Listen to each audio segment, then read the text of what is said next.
Zadarius Smith come out of retirement for the Philadelphia, or at least essentially retire from the Eagles. Now, Brandon Graham, the longest tenured player in Eagles franchise history, is considering coming out of retirement. There have been discussions with the team, and if the two sides can work out a contract, which shouldn't be that hard to do, Brandon Graham will wind up rejoining the Eagles this week. So a lot of people wondering what the Eagles would do at the trade deadline. Could they get another pass rusher? They may have a pass rusher in their city. It may be somebody that they're quite familiar with. Brandon Graham looks like he soon could be headed back to the Philadelphia Eagles, Greeny. And Teddy, the first thing I thought of when I see that, and obviously he was with us last year for an edition of Countdown, great guy, and terrific longtime player, but leadership, right? We talked about that team kind of splintering or potentially splintering. That's where he may come in. I mean, hopefully BG's been working out.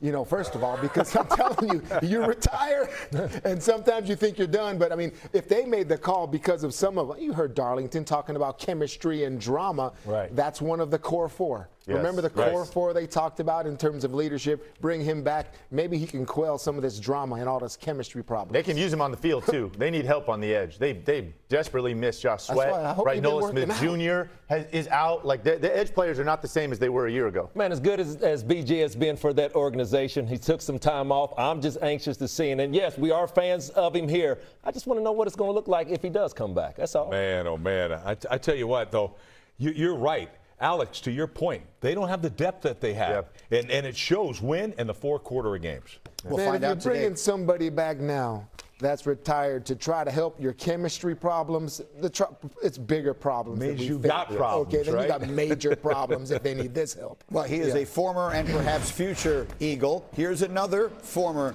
Eagle getting set to take on his old team today. Carson Wentz and the Vikings in a big game for him, big game for them. We talked to Justin Jefferson about it earlier. One of the really interesting early window matchups. Meanwhile, as we continue, some of the most legendary quarterbacks ever take us inside the art of throwing receivers open. And you know we've got Randy doing a demo to underline it. Plus, Mike Vrabel returning to face his former team. We'll take you inside a press conference tradition that he brought with him to New England.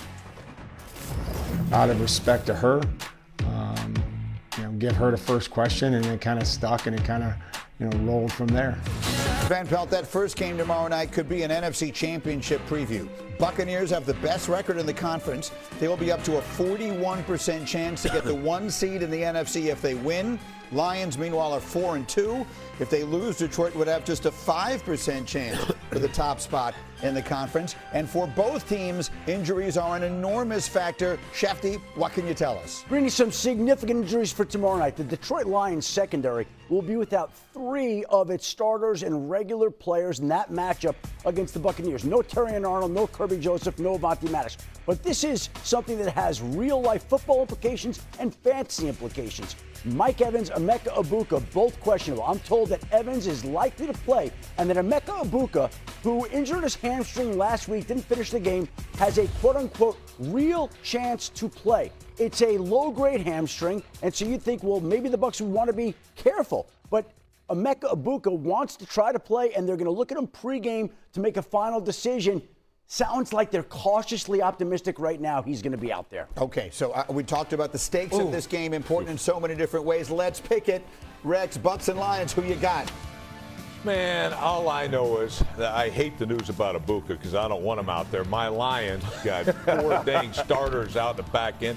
Their safeties are out and all that type of stuff. Yeah.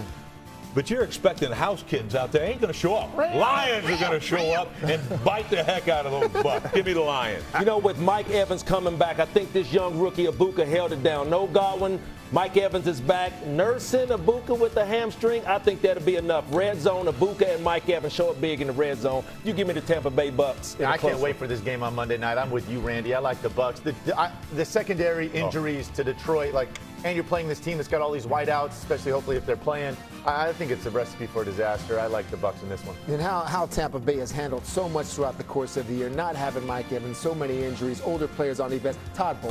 Todd Bowles just does it every single year. Love him as a head coach. Give me the Buccaneers. Yeah, logic suggests the Buccaneers should win this game, but I'm not giving up on the Lions. It's one they need to win. We just showed you the stakes, so I believe they will find a way at home. Meanwhile, the night game tonight, Falcons and 49ers, is a matchup between the two most productive running backs in the entire NFL this season. You have Atlanta's Bijan Robinson leading the league in scrimmage yards, 6th most through the first 5 games of a season ever. Christian McCaffrey is 2nd behind Bijan. Falcons and Niners. Rex, who you got? I'm going to take the 49ers, and they're playing at home. Sometimes the Jekyll and Hyde Falcons, I think, show up again in the wrong way, so give me the Niners. What I've seen over the last couple of weeks from Michael Penix with that left arm, being able to get Bijan into the game. But him and Drake London's chemistry right now is off the charts. I think they're going to go on the road and make some things happen. You give me the Atlanta, the tough one, on the road. I like the Niners in this one. You said it, Rex, at home. This defense has been playing really good. Obviously, some question marks on who replaces and steps up for Fred Warner being missing.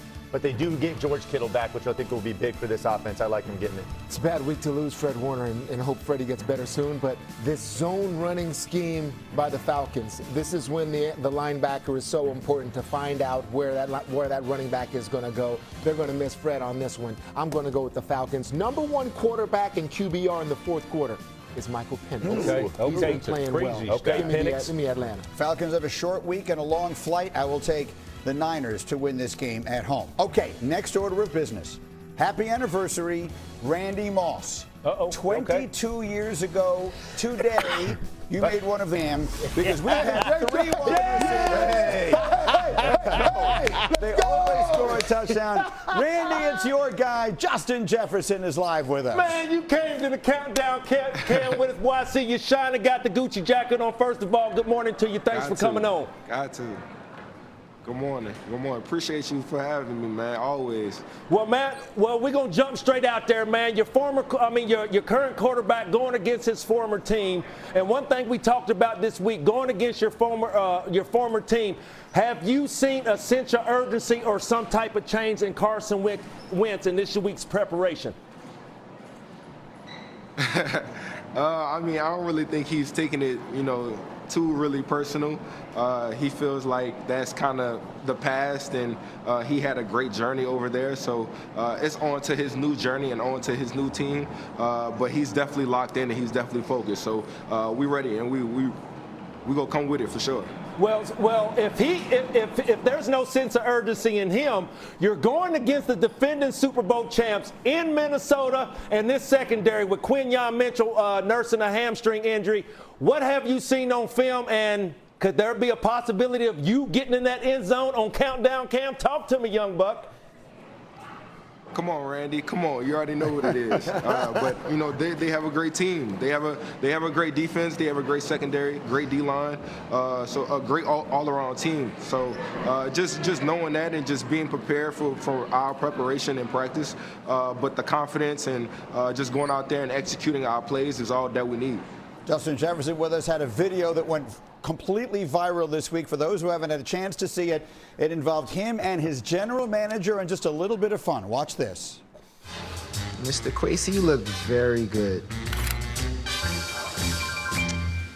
It's all good, Mr. Quasey. Thank you, guys. Thank you so much. I really appreciate it. Darius Frost, nice to meet you. Thank you.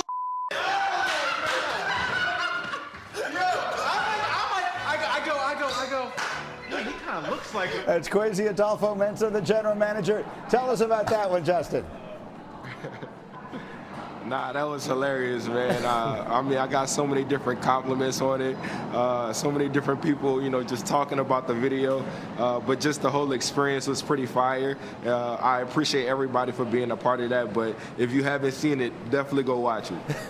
Well, Justin, thanks for joining us. I don't know if you've seen our previous countdown cams, but we may rename them in terms of wide receiver touchdown cam because Ibuka, all right, and Jigba, all right, Devontae Adams, everyone that's come on with us has caught a touchdown. So the pressure is on you today. Are you ready to take on that pressure and get in the end zone? Let me get that good juju then. Let me get that good juju. I need that. I need that. Well, one thing, real quick. I'm just going to call it out there. Justin Jefferson, on the football field today, if there's anywhere on the football field we're looking for you to score, where should we look at? Where? Red zone, out in the field, where? To be honest, wherever that ball touched my hand, I'm trying to get in that zone.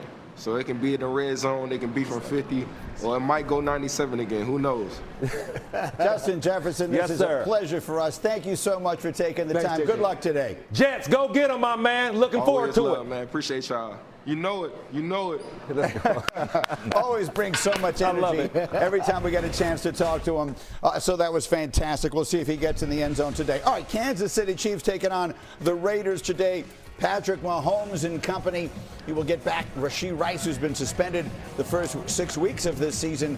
So we'll see if that offense is even.